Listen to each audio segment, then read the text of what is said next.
Hey guys, and welcome back to EQ Planes, and today I'll be unboxing the Air Canada A340-300 from Gemini Jets.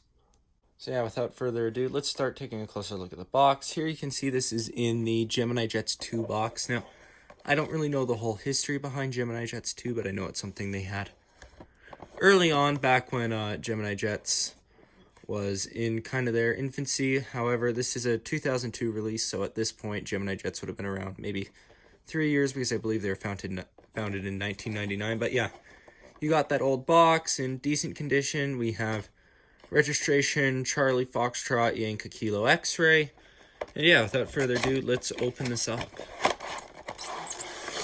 So this will be one of 3 A340s I have in my collection. I have a Lufthansa one and an Edelweiss one, but this will be my first Gemini Jets A340. Now, I'm not super familiar with the Gemini Jets A340 mold, as I have the Phoenix mold, which is not bad, and I have the Dragon Wings mold, which is, well, Dragon Wings, but really it's not awful. So here we have a closer look at the Air Canada A340-300 in the 1995 livery.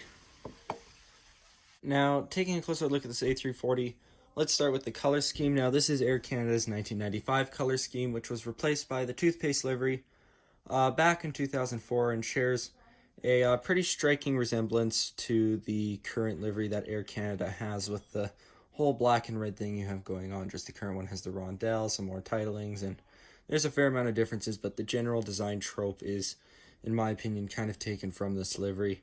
Now, this livery did fly in my lifetime. The last of these were painted over in 2009, and the A340 did fly into my lifetime with Air Canada as well, so I'll be able to use this in my 2006 airport updates. The last A340 was painted out of these colors back in 2006, and I believe the last aircraft to receive the Air Canada toothpaste colors fully was the 767 back in 2009, as I mentioned. But yeah, so it's definitely going to be nice to have, and these 2006 updates have an old livery Air Canada in the 1995 colors like this. When it comes to the Gemini Jets mold, it's definitely alright. Certainly very good for something made in 2002. The engines could be a touch too small, in my opinion. However, the general shape of everything and the way the wings are is definitely acceptable for a mold made in this period. So yeah, you can see you have a seam and stuff there, but that was all very normal for the time. Notice the landing gear has a little bit of miscoloration around here, but other than that, this model is in very good condition.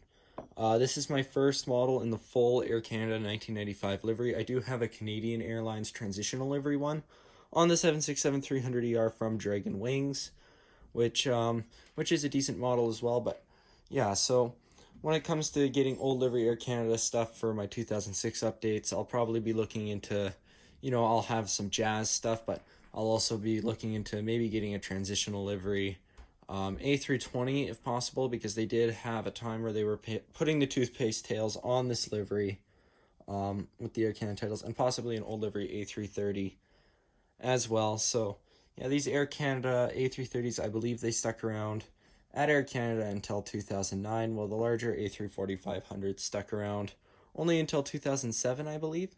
So yeah, this is definitely going to look good. When I do my 2006 updates, I imagine I'll do Toronto and Vancouver, but I still have a fair bit of time because there's a lot of models I'll need to end up getting before I can start doing these updates.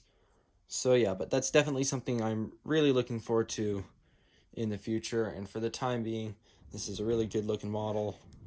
And yeah, so when it comes to scoring on this model, I'll give the mold 7 out of 10, which is pretty good for it being such an old mold.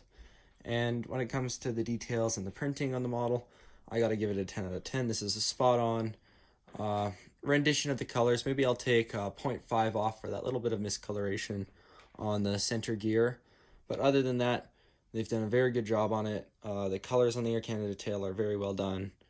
And yeah, so all around, Gemini Jets had done a really good job on this model, and I think Gemini Jets really did a good job on a lot of their early models. So yeah, anyways, I'd like to thank you guys for watching and hope to see you guys back next time.